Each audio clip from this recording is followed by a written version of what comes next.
Admission teacher ako. Peacemaker. I say no to bullying. Naniniwala ako na kapag isa kang admission, alam mo ang karapatan ng bawat isa. Kaya kung bully ka, admission ka ba? I am Miguel Alfonso R. Añenuevo, PCC President of the grade school. To me, bullying is like making fun of others. And for me, how to prevent it is like making them our friends. So I say no to bullying.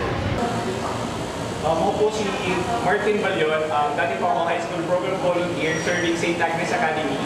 And ayun po, dati nabully din ako.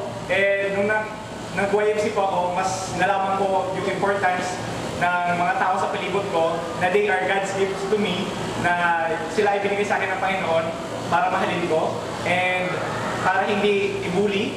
And ayun na po, as a YMC, we believe that every person na nasa palibot natin ay special and hindi natin sila pwede husgahan kasi lahat sila ay bigay ng Panginoon natin. And I say no to bullying.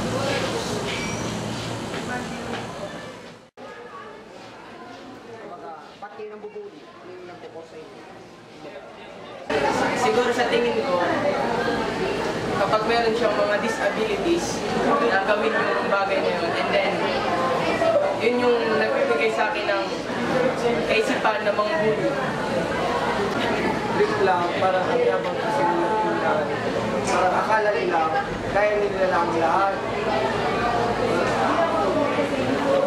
And at the same time, I gain upper hand against them when I bully them. And kaya rin ako nagpupuli kasi alam ko na mas angat ako sa kanila.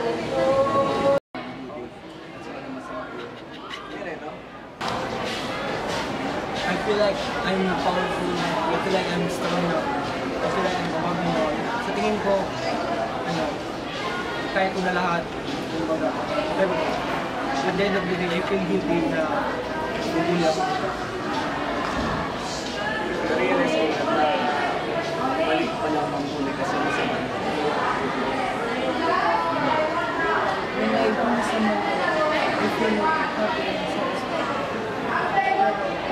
satisfied.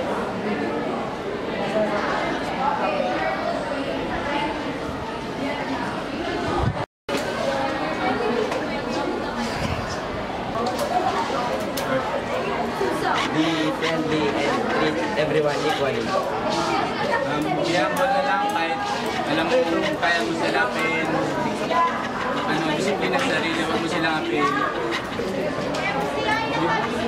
Just respect each other. Tapos respeto lang ang kailangan para walang disgrasya. Tapos respect each others. Respect them equally. Parang tantay. Tabunan mo na bandok. Magtiwala sa sarili, mga nakapuli ko. Sa tingin ko, naiinis, natatakot, sasaktan. Bullying is a waste of time. Bullying is a mutual sufferings on both sides. Kung baga, may negative epekto dun sa binubully at dun sa nambubully. Bullying is a social injustice.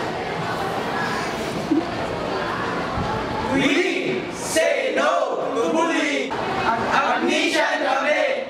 Peacemakers! Hi, I am Mr. Arian Pomoceno, Language Coordinator of the Grade School Department. Bullying is an act of violence against other people, and to put a stop to this act of violence, we must learn how to defend ourselves in an upright manner. We say no to bullying because we experience being bullied and it does not feel good. Admission ako, peacemaker, and we say no to bullying.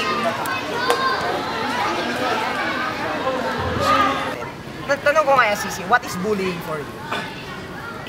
Basta message ba to? Hindi, simula natin. Hindi naman, sino na? Kasi ang bullying, may dalawang types ng tao sa process ng bullying. Para sa'yo. Yung bully, at yung pag-bully. Para sa akin, kung minsan tayo yung bully, kung minsan tayo yung nabubully.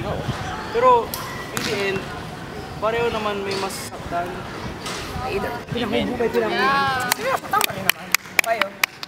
Bullying is showing an act of dominance to a weak person.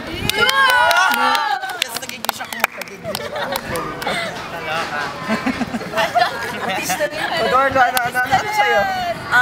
For me, bullying is a miscommunication that leads to a fallout. Mr. Philippine. Para naman sa akin, yun yung discrimination in one's individuality. Get my point? Yes. No. I get your logic. So, bakit? Okay. Medyo hyper. Okay. Sa mga high school tayo, nagpupuli siguro yung mga tao, yung mga student, kasi kulang sila sa pansin sa bahay nila. Minsan, hindi na tututukan ng mga parents, kaya dinalabas sila sa Vince listen. school, sa Vince. Hindi, ka ba? Gamitin tayo. Tapos yun lang. Bullying is hurting one's feelings. Ay, kasi pag na-hurt ang isang tao, parang natabakan mo yung grass natin. Natabakan yung personality. Kaya, syempre, ito, Ate Peach. Vince are feeling happy.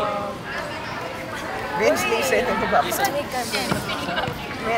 is an act of hurting someone in all different aspects of life, physical man or mental.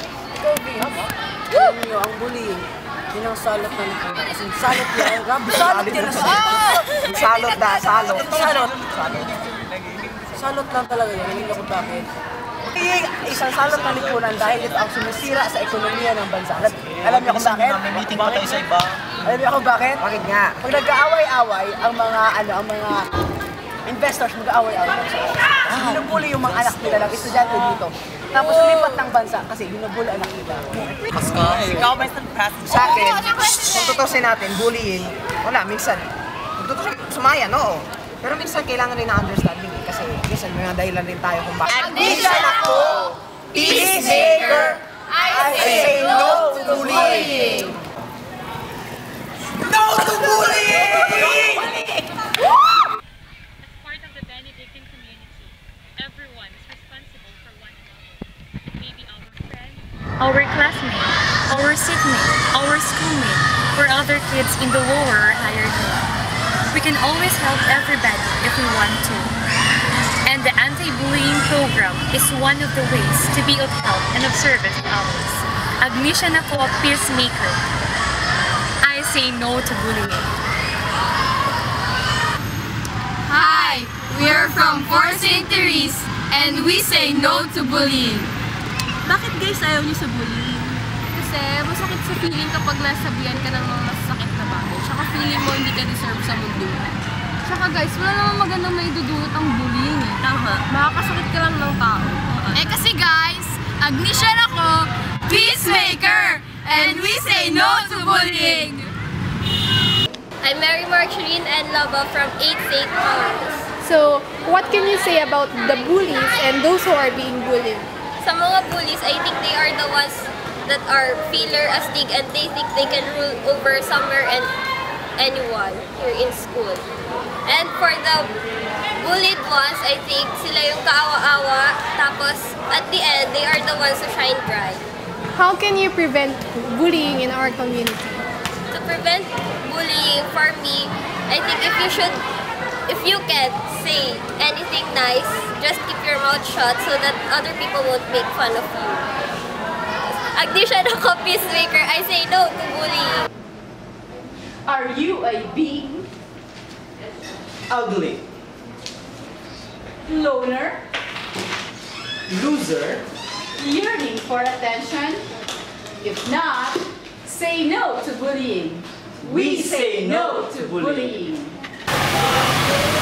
I say no to bullying.